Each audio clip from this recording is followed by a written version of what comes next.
نحمده ونصلي ونسلم على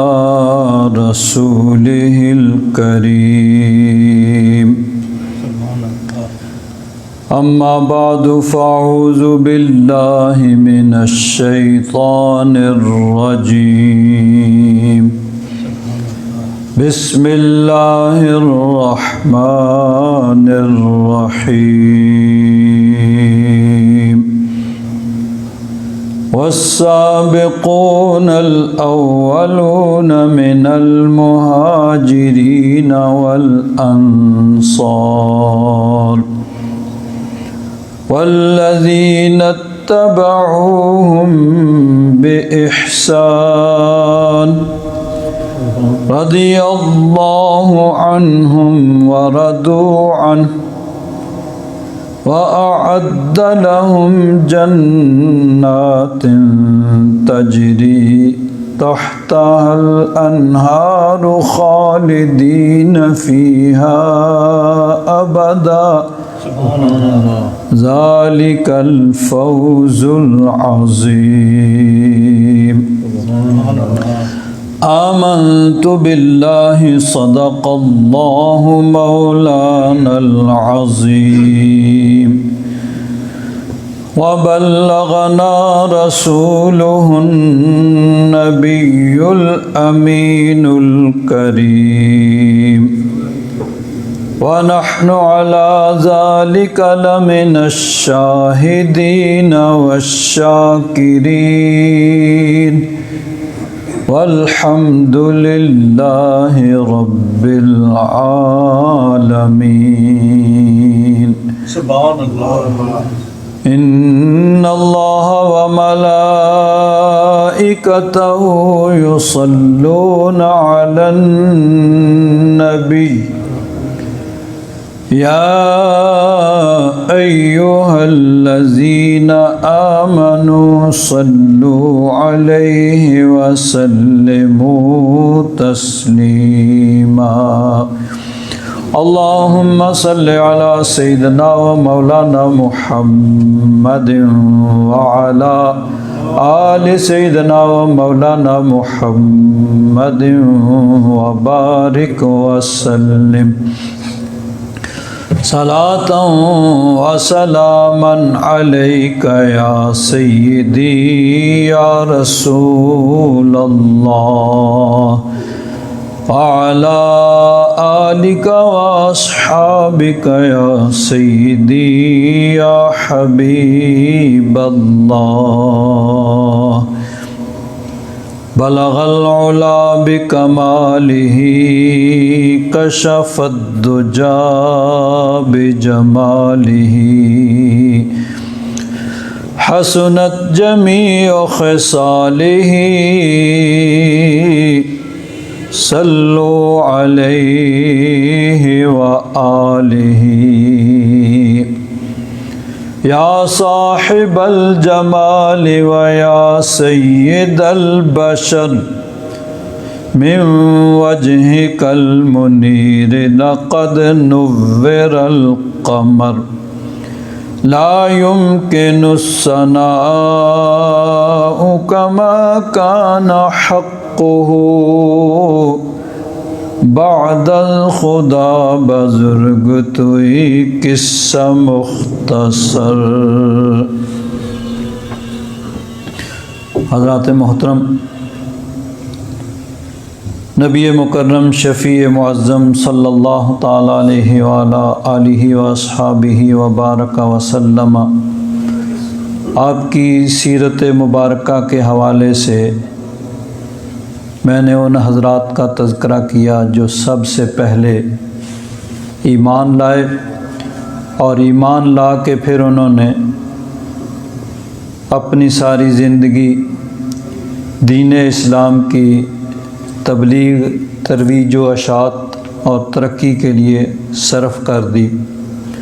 خاص طور پر حضرت صدیق اکبر رضی اللہ تعالیٰ عنہ، آپ نے حضور نبی کریم صلی اللہ علیہ وسلم کی دعوت پر لبیک کہتے ہوئے ایمان قبول کیا اور پھر اپنی دولت اور اپنا اثر رسوخ دونوں کو استعمال کیا اسلام کی خاطر۔ تاجر تھے، دولت مند تھے۔ اس کا تذکرہ اور اس کا جلوہ آپ نے گزشتہ جمعوں میں سنا کہ مکہ میں جو غلام مسلمان ہوتے اور ان کی وجہ سے ان کو ستایا جاتا تو حضرت صدیق اکبر ان کو خرید کر آزاد کرتے۔ خاص طور پر حضرت بلال حبشی رضی اللہ تعالیٰ عنہ، آپ کا تذکرہ تفصیل سے گزشتہ جمعہ میں ہوا۔ دوسرا طریقہ آپ کا یہ تھا کہ آپ نے اپنا اثر رسوخ استعمال کیا، چونکہ بااثر شخصیت تھے تو اپنا اثر رسوخ استعمال کرتے ہوئے آپ نے اپنے حلقہ احباب کے اندر اسلام کی تبلیغ کی، اور بہت سے لوگ جو آپ کے حلقہ احباب میں شامل تھے آپ کی تبلیغ سے متاثر ہو کر وہ اسلام کی طرف متوجہ ہوئے۔ آپ انہیں حضور کی بارگاہ میں لاتے اور اسلام سے مشرف فرماتے۔ ان میں وہ لوگ بھی ہیں کہ جنہیں آگے چل کے دین اسلام کا امام اور قائد بننا تھا، وہ لوگ شامل ہیں کہ تاریخ اسلام میں جن کے نام سنہری حروف سے لکھے گئے ہیں۔ حضرت صدیق اکبر رضی اللہ تعالیٰ عنہ، آپ کی کوششوں سے وہ لوگ ایمان لائے۔ حفیظ جلندری نے بڑی پیاری بات کی ہے، وہ کہتے ہیں کہا ابو بکر نے سرکار آمنا و صدقنا، کہا ابو بکر نے سرکار آمنا و صدقنا، میرے مالک میرے مختار آمنا و صدقنا، میرے ماں باپ آل اولاد قربا اس شریعت پر، محمد کے خدا پر اور محمد کی رسالت پر، صلی اللہ تعالیٰ علیہ وآلہ وصحبہ وبارک وسلم۔ اور پھر آگے ان حضرات کا تذکرہ کرتے ہیں جن کو قرآن پاک نے السابقون الاولون کہا ہے، یعنی وہ حضرات جو سب سے پہلے ایمان لائے۔ ویسے تو یہ چار حضرات جن کا تذکرہ ہوا، لیکن بہت سے حضرات السابقون الاولون، اس کی مختلف تشریح کی جاتی ہے کہ غزوہ بدر سے جو پہلے ایمان لائے، یا بیعت رضوان میں جو شامل ہوئے، فتح مکہ سے پہلے جو شامل ایمان قبول کیا جنہوں نے، وہ السابقون الاولون میں شامل ہیں۔ لیکن بہرحال وہ حضرات جو مکہ میں اس وقت ایمان لائے جب کہ ایمان قبول کرنا اور اس کا اظہار کرنا گویا انگارہ ہاتھ پہ لینے کے مترادف تھا، تو وہ السابقون الاولون میں بہرحال شامل ہیں۔ تو حفیظ جلندری کہتے ہیں یہ چند افراد سب سے پیشتر، یہ چند افراد سب سے پیشتر جو حق کے قریب آئے، در توحید پر السابقین الاولی آئے، مقدر تھی سعادت ان رضا کے بیرمندوں پر، خدا نے ان کو گویا چن لیا تھا اپنے بندوں کو، ان کے لیے ازلی انتخاب تھا اللہ تبارک و تعالیٰ کا۔ بہرحال اسباب کی دنیا ہے، ظاہری سبب یہ بنا کہ حضرت صدیق اکبر نے اپنا اثر و رسوخ استعمال کیا۔ ان میں سب سے جو قابل ذکر شخصیت ہے حضرت عثمان غنی رضی اللہ تعالیٰ عنہ۔ آپ بھی حضرت صدیق اکبر کی کوششوں سے ایمان لائے۔ اسی طرح حضرت زبیر بن عوام رضی اللہ تعالیٰ عنہ، یہ حضور کی پھوپھی کے بیٹے ہیں اور ام المومنین حضرت خدیجہ الکبریٰ رضی اللہ تعالیٰ عنہ آپ کے بھتیجے ہیں، اور یہ بالکل نو عمر تھے اس وقت، یہ ایمان لائے۔ ان کو ان کے گھر والوں نے بڑا مجبور کیا دین کو چھوڑنے پر، لیکن بہرحال انہوں نے ثابت قدمی دکھائی۔ حضرت عبد الرحمن بن عوف تاریخ اسلام میں بڑا اہم نام ہے، وہ بھی حضرت صدیق اکبر کی کوششوں سے ایمان لائے۔ اسی طرح اور بھی خاص طور پر آج جن کا تذکرہ کرنا ہے حضرت سعد بن ابی وقاص رضی اللہ تعالیٰ عنہ، اور یہ حضرات جن کا تذکرہ ہوا حضرت زبیر بن عوام، حضرت عبد الرحمن بن عوف، حضرت سعد بن ابی وقاص، یہ عشرہ مبشرہ میں ہیں۔ حضرت عثمان غنی بھی، وہ تو بہرحال خلفائے راشدین میں بھی ہیں۔ عشرہ مبشرہ ان صحابہ کرام کو کہا جاتا ہے، 10 صحابہ کرام جن کو نبی کریم صلی اللہ علیہ وسلم نے ایک ہی مجلس کے اندر جنت کی بشارت دی، جنت کی بشارت دے دی کہ یہ لوگ جنت میں جائیں گے۔ اب دیکھیے بعض احادیث میں نبی کریم صلی اللہ علیہ وسلم یا آیات کا یہ ہے کہ اللہ تبارک و تعالیٰ نے فرمایا کہ حضور نبی کریم صلی اللہ علیہ وسلم انک لا تدری، آپ کو معلوم نہیں، یا حضور نے فرمایا مجھے معلوم نہیں، ما افعل بی، ما ادری ما افعل بی، مجھے معلوم نہیں کہ میرے ساتھ کیا کیا جائے گا۔ اب یہاں پھر یہ بات بڑی اہم ہے کہ ایک طرف تو حضور فرماتے ہیں کہ مجھے معلوم نہیں کہ میرے ساتھ کیا کیا جائے گا، اور دوسری طرف صحابہ کرام کو پروانہ جاری کر رہے ہیں، گارنٹی دے رہے ہیں، سرٹیفکیٹ دے رہے ہیں کہ یہ لوگ جنتی ہیں۔ تو اب جہاں نبی کریم صلی اللہ علیہ وسلم نے یہ فرمایا وہ عاجزی اور انکساری ہے، اور خاص طور پر یہ بات ہے کہ درا یدری عربی میں بولتے ہیں اندازے سے اٹکل سے جاننا۔ تو نبی کریم صلی اللہ علیہ وسلم اندازے سے اور اٹکل سے بات نہیں کرتے، بلکہ رب کی وحی سے اور رب کی عطا سے فرماتے ہیں۔ تو نبی کریم صلی اللہ علیہ وسلم رب کی عطا سے جانتے تھے، اپنے اندازے سے نہیں جانتے تھے، رب کی عطا سے جانتے تھے کہ بروز قیامت کیا ہوگا۔ مقام محمود پر نبی کریم صلی اللہ علیہ وسلم کو فائز کیا جائے گا، جہاں سارے اہل محشر حضور کی تعریف کریں گے، اور حضور نے اپنے صحابہ کا نام گن گن کر، اور بھی صحابہ کرام ہیں لیکن ان کو عشرہ مبشرہ اس لیے کہتے ہیں کہ ایک مجلس کے اندر نبی کریم صلی اللہ علیہ وسلم نے ان کا نام لے کر فرمایا ابو بکر فی الجنہ، عمر فی الجنہ، عثمان فی الجنہ، علی فی الجنہ، طلحہ، تو اس طرح یہ 10 صحابہ کرام ان کا نام گن گن کے لیا کہ یہ جنتی ہیں۔ اسی طرح حضرت سعد بن ابی وقاص یہ بھی ان میں سے ہیں، اور یہ نوجوان تھے، 19 برس ان کی عمر تھی اس وقت یہ ایمان لائے۔ اور یہ حضرت فاروق اعظم رضی اللہ تعالیٰ عنہ جب آپ پہ اس ظالم نے حملہ کیا، آپ زخمی ہوئے،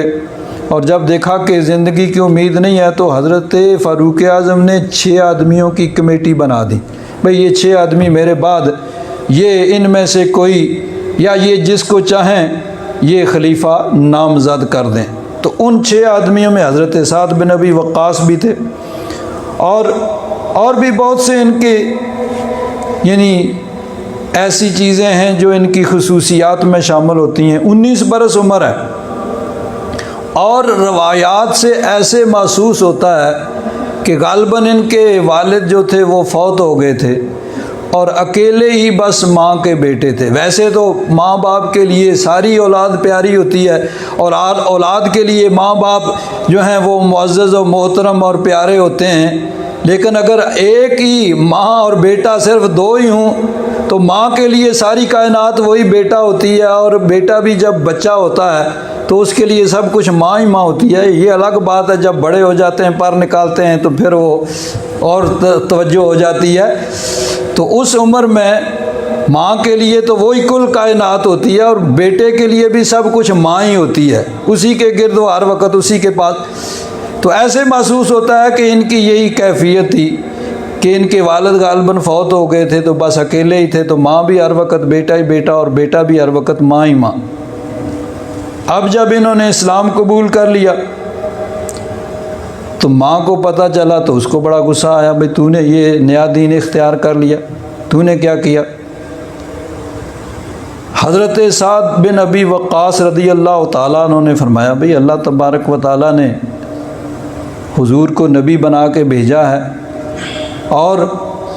ان کی سیرت، ان کا کردار سب جانتے ہیں۔ یہیں پہ مکہ میں انہوں نے 40 برس عمر گزاری ہے، سب ان کو جانتے ہیں، ان کی صداقت، ان کی امانت اور ان کی نیکی، تقوی، پرہیزگاری سب جانتے ہیں، تو ان کی ہر بات مانتے ہیں۔ تو اب جب انہوں نے اعلان نبوت فرمایا ہے تو ہمیں یقین ہے کہ وہ اللہ کے نبی ہیں، اور وہ نیکی کا حکم دیتے ہیں، کوئی غلط بات تو کرتے نہیں، نیکی کا حکم دیتے ہیں اور اچھائی کی طرف بلاتے ہیں۔ تو ماں نے کہا نہیں، تم اس دین کو چھوڑ دو، اور اپنے آباء و اجداد جو پہلے جس طرح کرتے تھے، بتوں کی پوجا، جو کچھ پہلے تمہارے ماں باپ دادا جو کچھ کرتے تھے، اسی دین پہ تم واپس آ جاؤ۔ حضرت سعد بن ابی وقاص نے فرمایا، بھائی نہیں ماں، یہ تو نہیں ہو سکتا، میں نے سوچ سمجھ کے اس دین کو قبول کیا ہے، سچا دین ہے، تو اب میں اس کو چھوڑ نہیں سکتا۔ ماں نے کہا دیکھو، اگر تم اس دین کو نہیں چھوڑو گے تو کیا ہوگی؟ میں کھانا نہیں کھاؤں گی، پانی نہیں پیوں گی، کچھ کھاؤں پیوں گی نہیں، اور بھوک پیاس سے تڑپ تڑپ کے میں جان دے دوں گی، اور لوگ سب کہیں گے کہ یہ اپنی ماں کا قاتل ہے۔ حضرت سعد بن ابی وقاص رضی اللہ تعالیٰ عنہ، آپ نے فرمایا کہ یہ چیز تو ہو ہی نہیں سکتی کہ میں اس دین کو چھوڑ دوں، میں نے اس کو سچا سمجھ کے قبول کیا، اور جو کچھ میں نے دیکھا ہے اب اس کے بعد یہ ممکن نہیں ہے کہ میں اس دین کو چھوڑ دوں۔ اب ماں تیری مرضی کہ تو کھائے یا نہ کھائے، پیے یا نہ پیے۔ چنانچہ روایات میں آتا ہے، انہا مکست یوما و لیلتن، ایک دن ان کی والدہ نے ایسے کیا، کچھ نہیں کھا پی رہی۔ ولا تأکلوا ولا تشربوا فأصبحت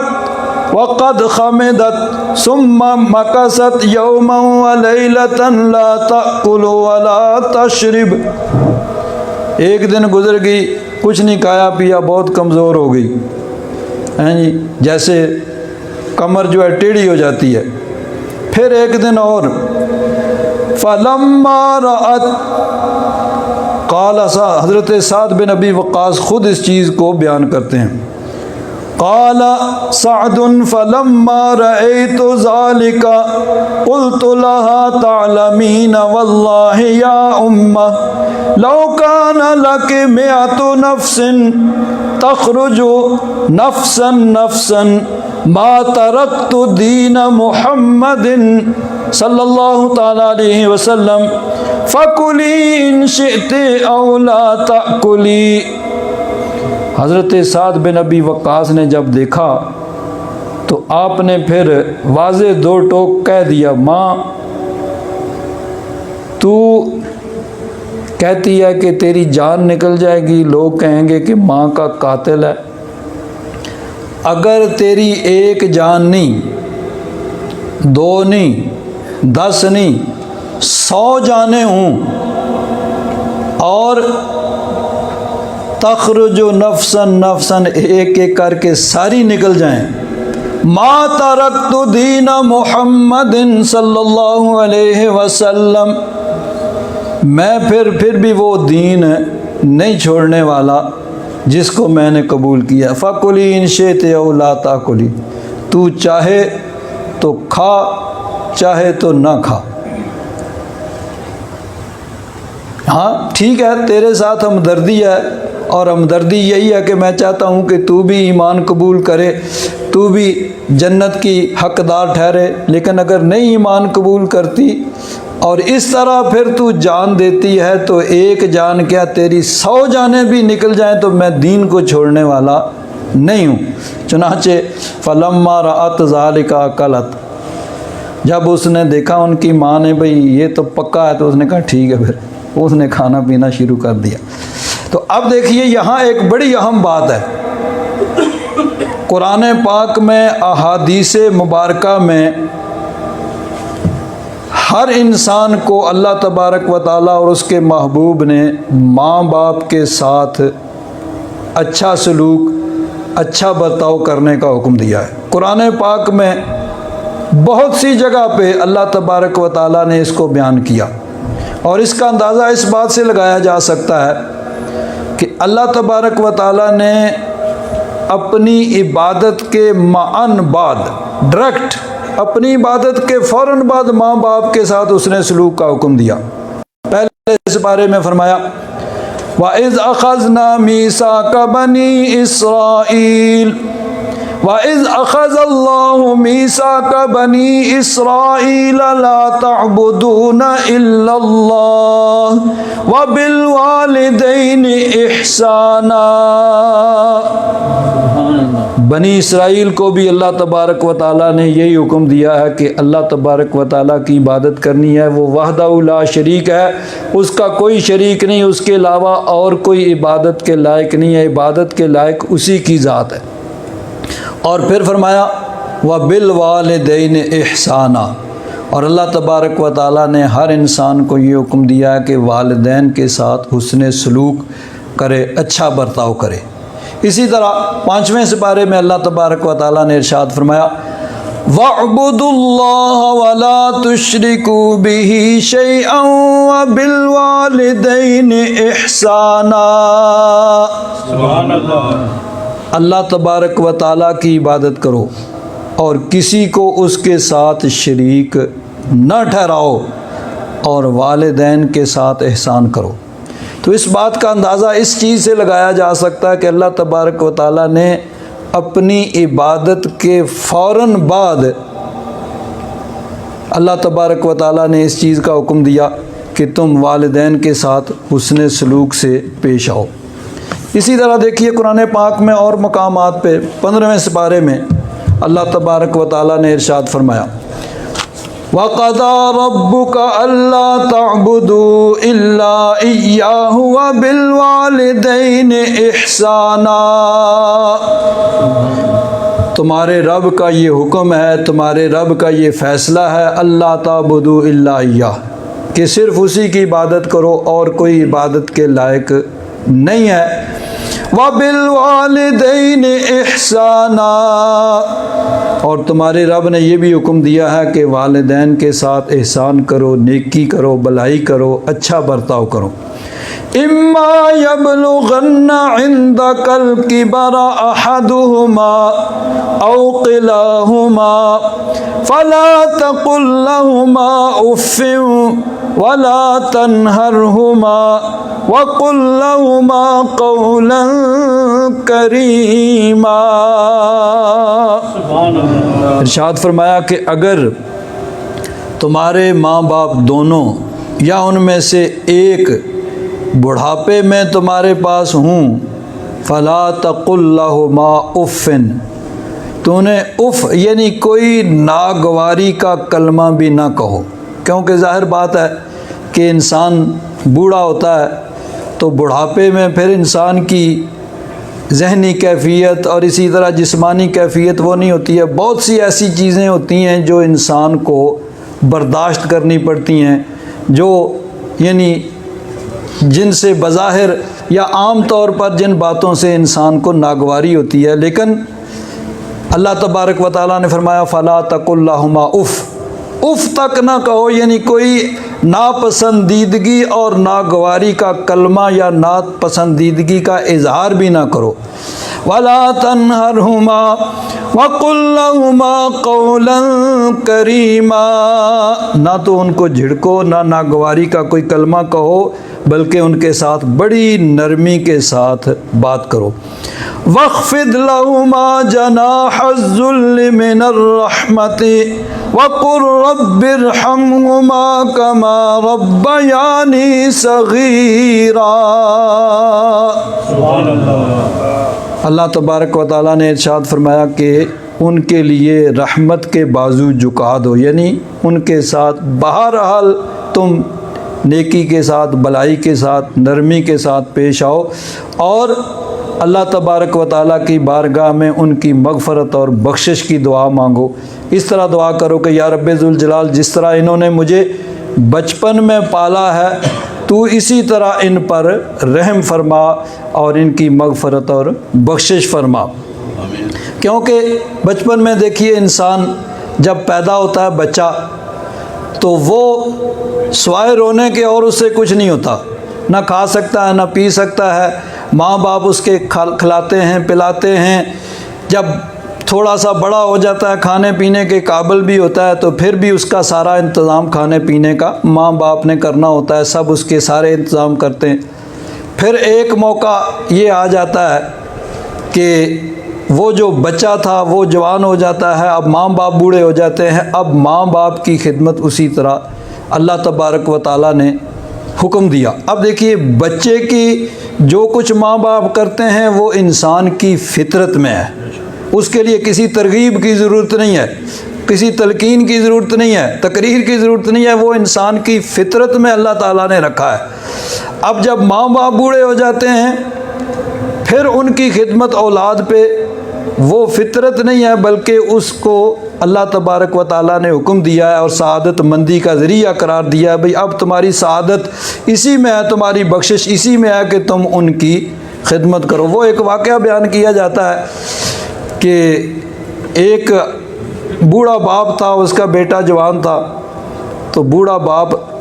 وہ پوچھتا ہے کہ بیٹا یہ کیا ہے؟ اس نے کہا ابا جی یہ کوا بیٹھا ہوا ہے۔ اس نے دوسری مرتبہ پوچھا کہ بیٹا یہ کیا ہے؟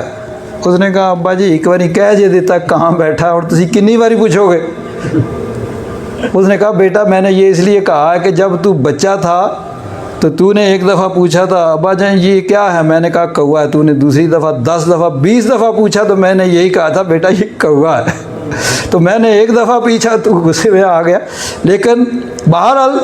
اللہ تبارک و تعالیٰ کا حکم ہے کہ نہیں، اب جس طرح وہ بچپن میں ماں باپ اولاد کے ساتھ نرمی اور بلائی کا سلوک کرتے ہیں، اس کے آرام کا خیال رکھتے ہیں، اس کے سارے انتظام کرتے ہیں، اللہ تبارک و تعالیٰ نے فرمایا کہ جب یہ بوڑھے ہو جائیں، تم جوان ہو جاؤ، تو تم نے ان کے ساتھ اس نے سلوک سے پیش آنا ہے اور ان کے ساتھ بلائی کے ساتھ پیش آنا ہے، ہر طریقے سے ان کے ساتھ بلائی کرنی ہے۔ اب یہ چیز جو ہے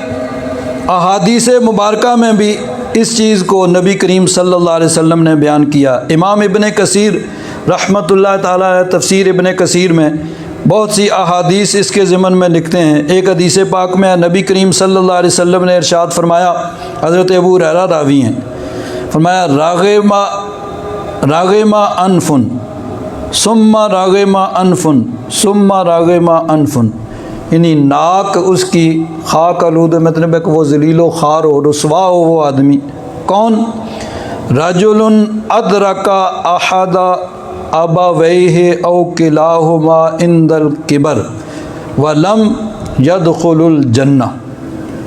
کہ ایک آدمی جس نے اپنے ماں باپ دونوں یا دونوں میں سے کسی ایک کو بڑھاپے میں پایا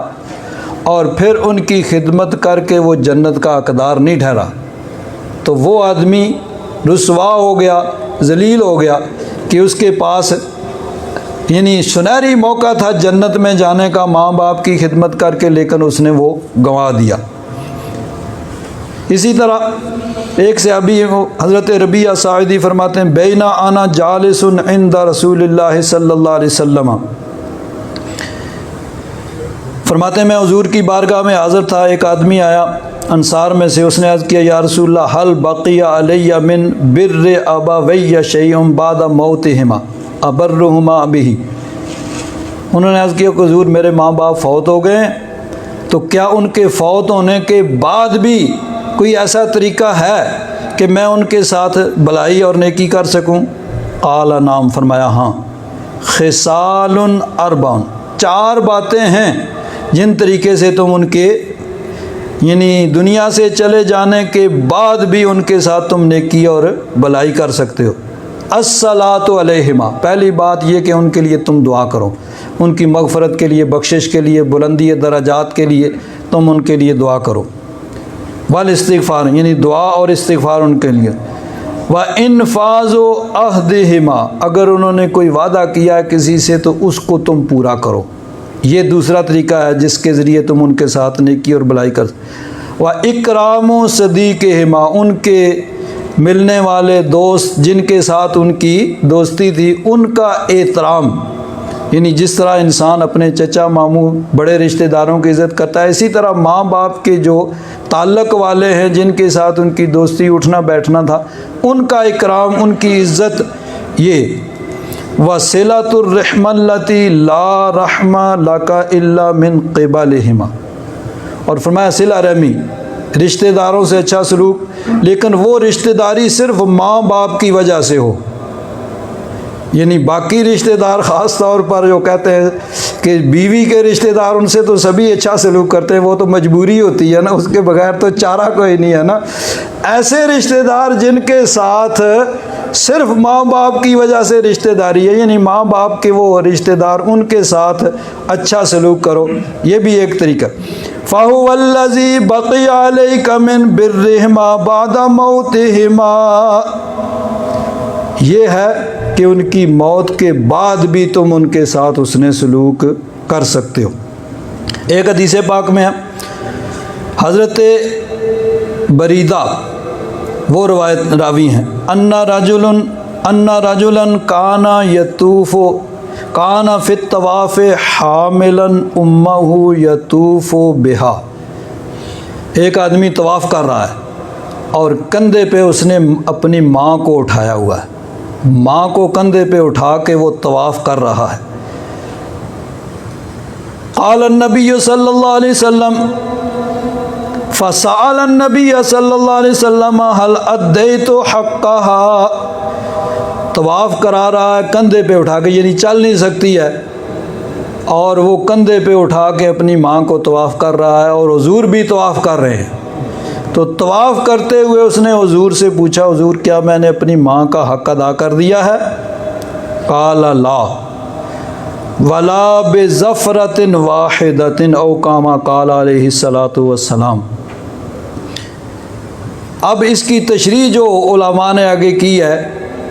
کہ بعض روایات میں اس کی آگے وضاحت بھی ہے کہ حضور نے فرمایا کہ ابھی تو نے ایک واقعہ کا حق ادا نہیں کیا ہے، تو کہتا ہے سارے حق ادا ہو گئے، تو اس کو کندھے پہ طواف کرا کے تو سمجھتا ہے تو نے حقوق ادا کر دیے،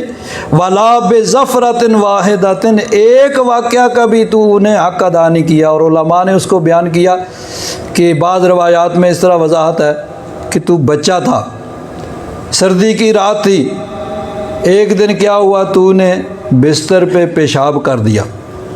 اب بستر گیلا ہو گیا، ماں کو خطرہ پیدا ہو گیا گیلے بستر پہ اس کو ٹھنڈ لگے گی، بخار نہ ہو جائے، اس نے کیا کیا، تجھے دوسری طرف لٹا دیا خشک، اور خود اس گیلے بستر پہ رات اس نے گزاری۔ تو ابھی اس ایک واقعہ کا حق ادا نہیں کر سکا، تو پوچھ رہا ہے کہ سارے حقوق ادا کر دی۔ تو بہرحال قرآن و حدیث میں ماں باپ کے ساتھ حسن سلوک اور ان کے ساتھ بھلائی نیکی، اس کی اللہ تبارک و تعالیٰ نے تلقین کی ہے، لیکن ایک سٹیج وہ پھر آ جاتی ہے کہ بعض اوقات اللہ نہ کرے خدا نہ خواستہ ماں باپ اللہ تبارک و تعالیٰ کے احکام کے سامنے رکاوٹ بن جائیں، ایمان کے راستے میں رکاوٹ بن جائیں، تو اگر ایسا موقع آ جائے تو پھر لا طاعت للمخلوق فی معصیت الخالق، اللہ تبارک و تعالیٰ کی اطاعت میں یعنی کسی مخلوق کی اطاعت نہیں کی جائے گی کہ کسی مخلوق کی بات مان کے اللہ تعالیٰ کی نافرمانی کی جائے۔ اب یہاں حضرت سعد بن ابی وقاص رضی اللہ تعالیٰ عنہ کے واقعہ میں یہی ہوا کہ وہ ماں کے ساتھ بہت اچھا سلوک کرتے تھے، ظاہر بات ہے ماں بھی ان کے ساتھ اچھا سلوک کرتی تھی،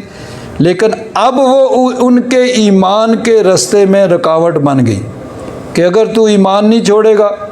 اس نئے دین کو جس کو تو نے قبول کیا نہیں چھوڑے گا تو میں کھاؤں گی نہیں، پیوں گی نہیں، مر جاؤں گی بھوکی پیاسی۔ انہوں نے کہا بھائی اللہ تبارک و تعالیٰ کے حکم کے سامنے پھر کسی کی ماں باپ ہوں، استاد ہوں، پیر ہوں، حکمران ہوں، کسی کی کوئی حیثیت نہیں ہے کہ لا طاعت للمخلوق فی معصیت الخالق، کہ اللہ تبارک و تعالیٰ کی معصیت میں کسی مخلوق کی بات نہیں مانی جائے گی کہ کسی مخلوق کی بات مان کے اللہ کی نافرمانی کی جائے۔ چنانچہ اللہ تبارک و تعالیٰ نے قرآن پاک میں ارشاد فرمایا،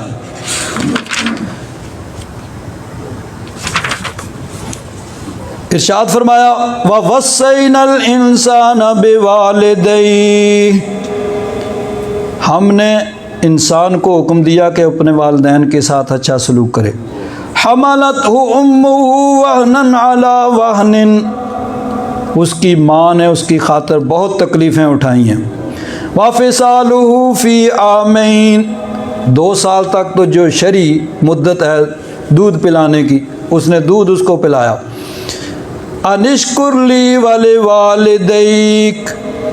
سورہ لقمان، اللہ تبارک و تعالیٰ نے فرمایا کہ ہم نے حکم دیا ہے کہ میرا شکر کر اپنے والدین کا کہ وہ بھی تیرے محسن ہیں، الی المصیر، میری طرف ہی لوٹنا۔ آگے فرمایا وَإِن جَاهَدَاكَ عَلَىٰ أَن تُشْرِكَ بِي مَا لَيْسَ لَكَ بِهِ عِلْمٌ فَلَا تُطِعْهُمَا، لیکن اگر تمہیں وہ حکم دیں کہ تو میرے ساتھ کسی کو شریک ٹھہرائے، یعنی ایمان کے رستے میں رکاوٹ بن جائیں اور کفر کا حکم دیں، پھر ان کی بات نہیں مانی جائے گی۔ وَصَاحِبْهُمَا فِي الدُّنْيَا مَعْرُوفًا، لیکن اللہ تبارک و تعالیٰ نے فرمایا کہ دنیاوی معاملات میں پھر بھی بہرحال ان کے ساتھ تم نے اچھا سلوک کرنا ہے، لیکن ان کی بات مان کے ایمان کو چھوڑ کے کفر کو اختیار نہیں کرنا ہے۔ چنانچہ امام ابن کثیر نے اس کی تشریح میں طبرانی کے حوالے سے یہ حدیث پاک لکھی ہے کہ حضرت سعد بن مالک یعنی حضرت سعد بن ابی وقاص رضی اللہ تعالیٰ عنہ فرماتے ہیں انزلت فی ہذہ الآیہ، یہ جو آیت ہے نا یہ اللہ تبارک و تعالیٰ نے میرے بارے میں اتاری۔ وَإِن جَاهَدَاكَ عَلَىٰ أَن تُشْرِكَ بِي مَا لَيْسَ لَكَ بِهِ عِلْمٌ فَلَا تُطِعْهُمَا، کہ اگر ماں باپ تمہیں شرک کا حکم دیں، برائی کا حکم دیں، کفر اور نافرمانی کا حکم دیں تو پھر ان کی بات نہ مان۔ فرماتے ہیں كُنْتُ رَجُلًا بِرًّا بِأُمِّي، میں اپنی ماں کے ساتھ بہت اچھا سلوک کرنے والا تھا۔ فَلَمَّا أَسْلَمْتُ، پھر جب میں ایمان لایا،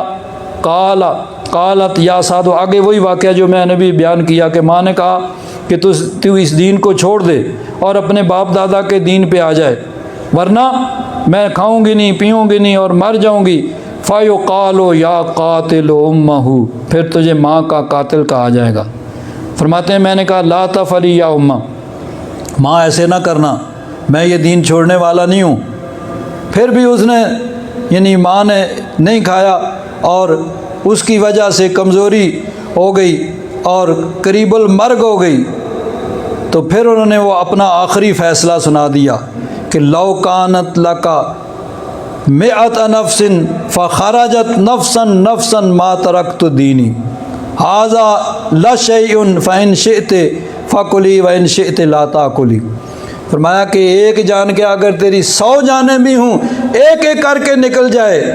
تو تیری یہ شرط بہرحال نہیں پوری ہوگی کہ میں دین کو چھوڑ دوں، جس دین کو میں نے اختیار کیا ہے سوچ سمجھ کے اختیار کیا، اور پھر جو میں نے اس میں دیکھا ہے اب اس کو چھوڑنے کا سوال ہی پیدا نہیں ہوتا۔ تو پھر بہرحال انہوں نے کھانا شروع کر دیا۔ تو اللہ تبارک و تعالیٰ نے ماں باپ کے ساتھ اس نے سلوک کا حکم دیا، اس کے محبوب نے حکم دیا، لیکن اگر وہ اللہ تبارک و تعالیٰ کے رستے میں، دین کے رستے میں رکاوٹ بنیں گے تو پھر ان کی بات نہیں مانی جائے گی، بلکہ اللہ تبارک و تعالیٰ کے احکام مقدم ہوں گے۔ اور اسی کا مظاہرہ حضرت سعد بن ابی وقاص رضی اللہ تعالیٰ عنہ کے واقعہ میں، بلکہ وہ فرماتے ہیں کہ میرے بارے میں ہی یہ آیت نازل ہوئی۔ اللہ تبارک و تعالیٰ اپنا فضل اور کرم فرمائے۔ وآخر دعوانا الحمد للہ رب العالمین۔